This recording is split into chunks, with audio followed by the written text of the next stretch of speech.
Ebana, na kwa vipi Mwanaswahili TV, hujambo na karibu kwenye makala hizi. Na katika zile pitapita zangu kwenye mtandao wa kijamii nimegongana na ujumbe ambao umeandikwa na mwanadada mpambanaji muite Mange Kimambi. Sasa kwenye mtandao wa kijamii Mange Kimambi ameandika, Watanzania msiogope, tutawashinda wauaji soon. Yani hivi karibuni tutawashinda wauaji. Sasa hapa anarejelea kile ambacho kilifanyika tarehe 29 mwezi wa 10 mwaka wa 2025 pale ambapo vijana wa majenzisi walishushua vipigo na maafisa wa jeshi la polisi walipoamua kuhusika kwenye maandamano. Sasa Mange Kimambi ni mwanadada ambaye amekuwa akileta hamasa kubwa zaidi kwenye mitandao ya kijamii, akiongea na Watanzania akiwaambia kisheni ya kuwa mmepata haki ndi angalau mambo yawe sawa zaidi. Mange amekuwa akiposti video tofauti za Watanzania ambao waliuawa wakati wa uchaguzi na vile kabla ya uchaguzi pale ambapo vijana waliamua kuhusika kwenye maandamano.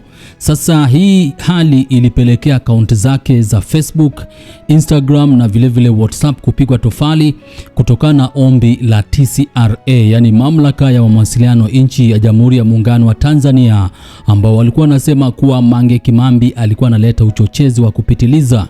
Sasa ndio kwa maana wakatuma ombi kwa kampuni ambayo inajulikana kama Meta, na ndio kwa maana wakaamua kushusha akaunti za Mange Kimambi. Kwa hiyo wakati huu Mange yuko tu katika akaunti ya X na pale anashusha nondo ambazo zinahakikisha kuwa serikali ya Mama Samia Suluhu Hassan imetekenywa. Sasa siku ya leo Mange Kimambi amepanda kwenye mtandao wa X na kuandika, Watanzania msiogope, tutawashinda wauaji soon.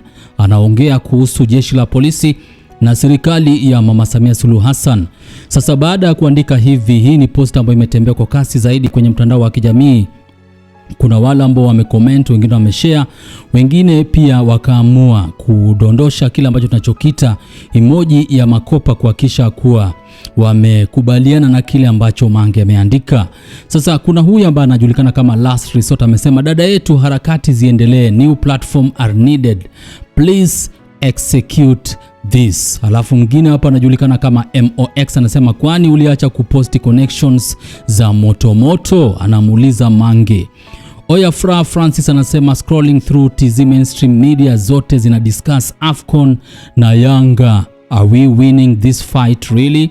Sasa huyu anajaribu kuhoja, anajiuliza, anasema kuwa anaangalia media zote za Tanzania wanaongea tu kuhusu Yanga na Afcon. Sasa anajaribu kujiuliza kama hii ni vita ambayo watashinda kweli. Mwingine hapa anajulikana kama The Child of God anasema, dada, watu wanakusubiri hapa. Sasa hapa ni kama anajaribu kualikwa kwa TikTok live, kwa maana kulikuwa na mchakato ambao ulikuwa unawaalika wa Tanzania, yani wanaharakati katika mtandao wa X, sasa wanaita TikTok live, waongee kuhusu vitu ambavyo vinafanyika nchini Tanzania.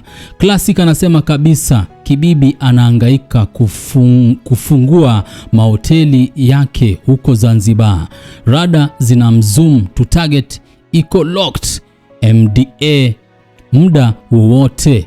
Master Chief anasema, Samia leo anatamba baada ya kuua watu wetu na tumeamua kumwachia Mungu.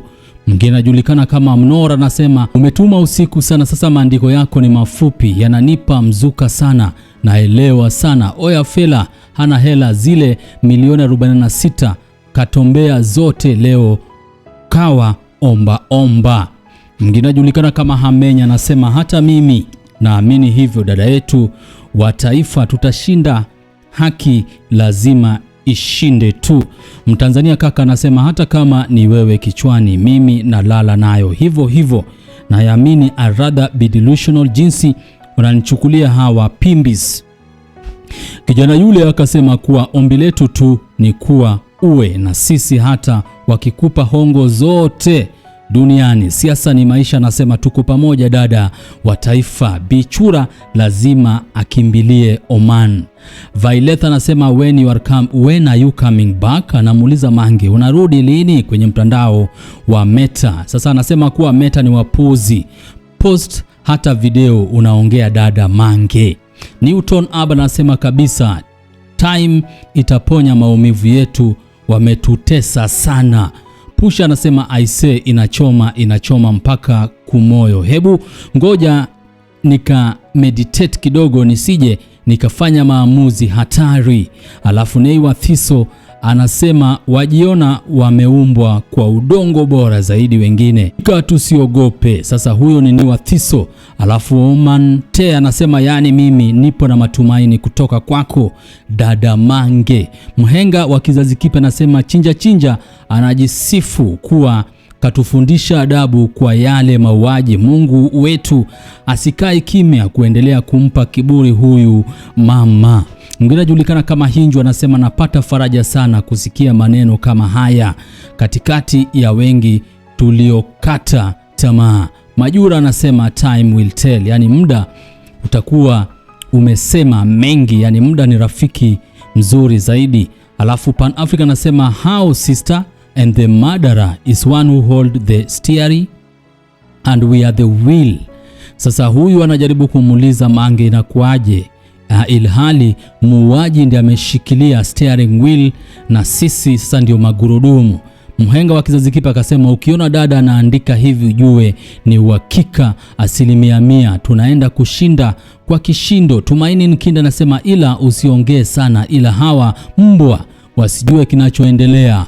Be blessed. Baba Voss anasema dada D9 haikukaa kimkakati ndio maana ilifeli, tarehe ilikaa vibaya. Hakuna mtu anaogopa kutoka barabarani. Wekeni siku tuweke lengo kisha muonyeshe huyu bichura marehemu mtarajiwa mimi maana ya watoto wa Kinjekitile. Joka anasema hivi ndo kitu tunataka kusikia. Nyaguru anasema one love.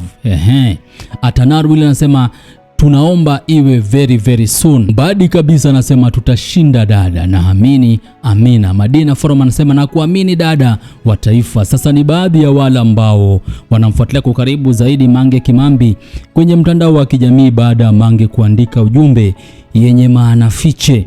Sasa hapa Mange anajaribu kuongea kuhusu kile ambacho tunachokita wauaji ama muuaji nchini Tanzania, na amepanda kwenye mtandao wa X na kuandika Watanzania msiogope, tutawashinda wauaji.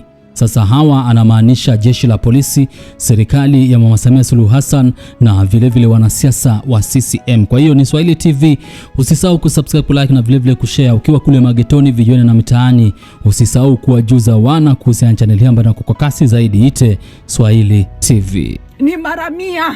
Ni mara mia tumruhusu Trump au tuwaruhusu nchi yote ya western countries waje watusaidie kuwatoa nyinyi, tupate katiba mpya, tuweke serikali tunayoitaka, then tufanye kazi kwenye rasilimali zetu na nchi ambazo zinajali haki za binadamu, nchi ambazo zinajali demokrasia, nchi ambazo sio nchi za rushwa. Kwa sababu hizi kampuni za western countries za Kimarekani tayari ziko regulated na sheria za kwenye nchi zao kuhusu jinsi wanavyofanya biashara abroad, especially kwenye issue ya human rights na demokrasia. So ni bora tufanye kazi, ni bora hizi rasilimali zichimbwe na nchi ambazo zinajali demokrasia, zinajali haki za binadamu. Ni hivi,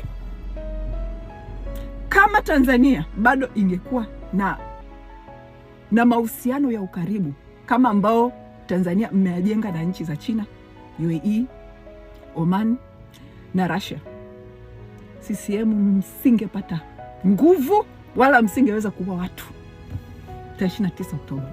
Mngeachia nchi kuliko kuwa watu. Lakini kwa sababu mmekuwa karibu na nchi ambazo hazitujali, mmekuwa karibu na nchi ambazo hazijali, mnatuua. Kama sasa hivi mmeua watu. Russia bado yuko pale, UAE bado yuko pale, China bado yuko pale, na nyie hawajali.